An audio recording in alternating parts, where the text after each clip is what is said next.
From MTN News, you're watching Montana This Morning.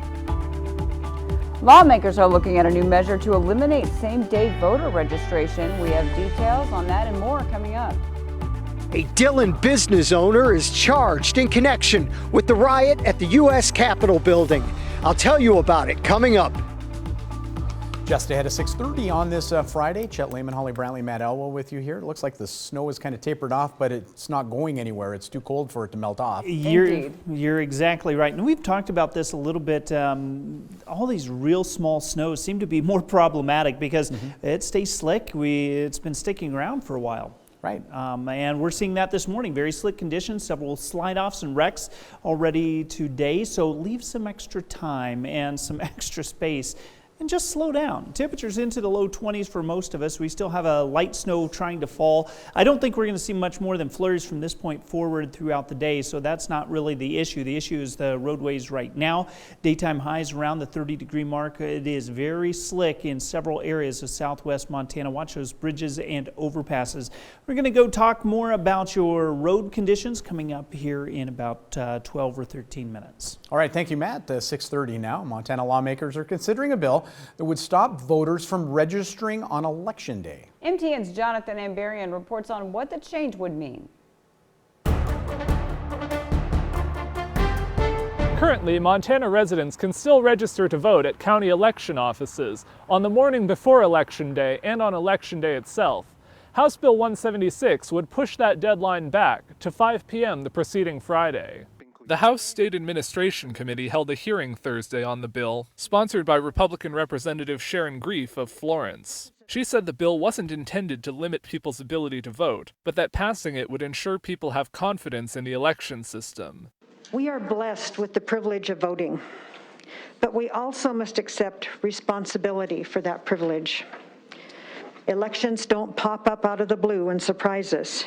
Montana Secretary of State Christy Jacobson testified in favor of the bill, calling it an election integrity measure. Supporters said same-day registration puts too much burden on local election officials. It's extremely hard to put the information of all of the voters into the system, get their ballots counted, and keep the numbers correct, while you're still registering people to vote the same day you're having an election.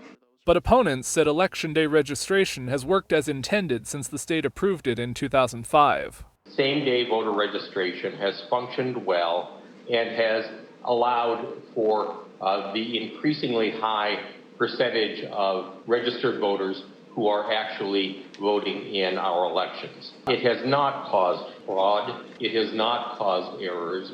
They said removing the option to register on the day would especially affect groups like Native Americans, students, and those with disabilities or receiving long-term care. Please don't make it harder for these people to vote. Late registration has been a godsend for them, and we do all we can to make sure that people can exercise the franchise. The legislature put a ballot measure before Montana voters in 2014 to end same-day registration. That measure failed, 57% to 43%. In Helena, Jonathan Ambarian, MTN News.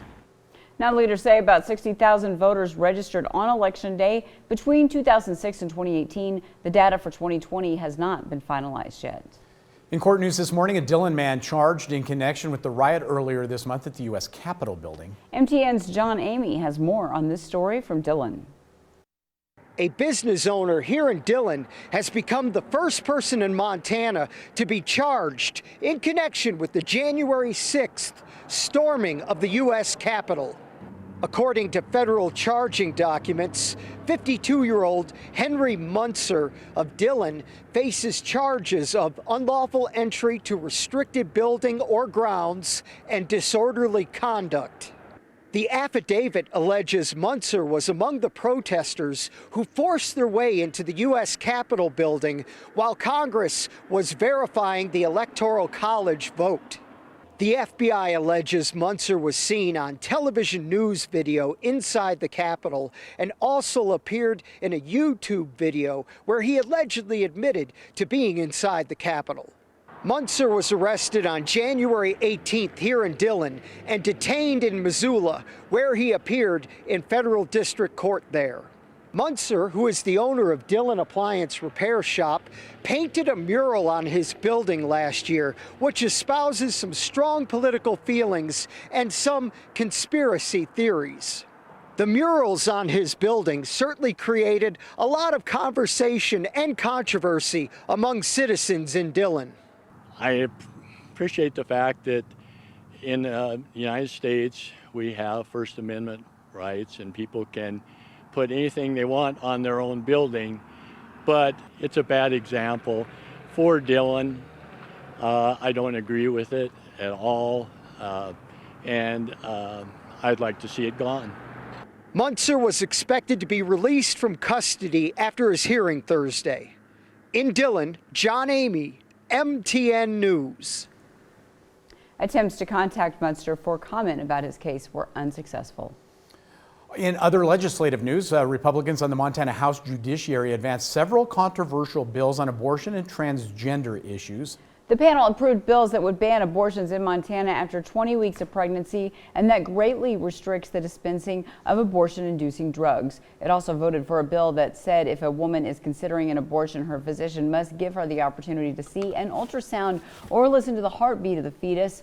And the panel approved one last bill dealing with abortion to put a referendum on the November 2022 ballot that says a fetus, quote, born alive during abortions must be saved. The other bill passed by judiciary essentially bans transgender athletes at Montana schools and colleges from participating on sports teams not aligned with their biological sex. All bills passed on party line votes with Republicans in favor, except the last one, which was opposed by one Republican. Democratic opponents said some of the bills are unconstitutional and harmful to the state, but Republicans disagreed. This bill also puts our economy at risk and opens us up to costly litigation. And a similar law was estimated to cost North Carolina $3.76 billion, that's billion, before they repealed their law. Please remember, the constitutionality of something is subjective until it gets in front of the Supreme Court. So we have no idea how the courts can rule on things that are coming before us. All we can do is what we assert is correct, because all of us are interpreters of the Constitution as well. Now, those 5 bills now head to the House floor where they're expected to pass. The committee also plans to vote today on a bill that bans medical procedures for transgender youth. Meantime, 2021 will be a critical year for the child care industry after the pandemic turned it upside down. Yeah, more than half of providers say they've lost money in the last year by staying open, according to a recent survey. 42% say they're taking on personal debt to pay professional costs. Some help is on the way, but everyone agrees it's just a start.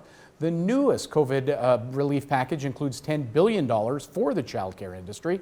Plus, some providers will also be eligible for money through the Paycheck Protection Program.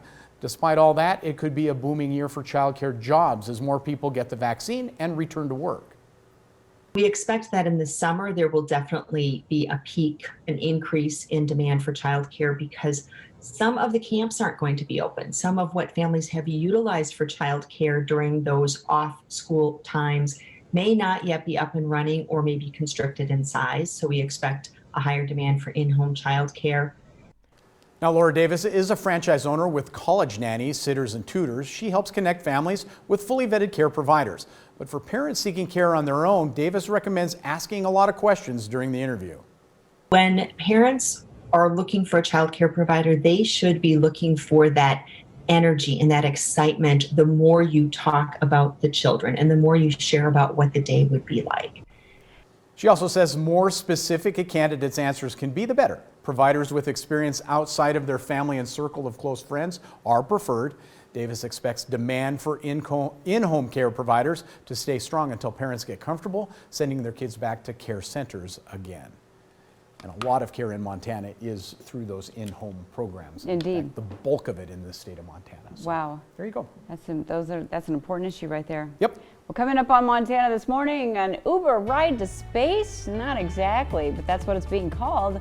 Find out why after the break. But first, here's Anthony Mason with a look at what's coming up at 7 o'clock on CBS This Morning. Good morning. Ahead on CBS This Morning, the latest on President Biden's so-called wartime effort to fight the coronavirus, plus former President Trump's legal challenges. Could he face prison time? now that he's no longer in office. Also, vaccine hesitancy among healthcare workers could jeopardize the fight against COVID-19, why some are skeptical, and how public health officials are working to change minds. And only on CBS this morning, a rare interview with Sacha Baron Cohen. The Borat star tells us how his body of work is more relevant now than ever. All that coming up when we see you at 7.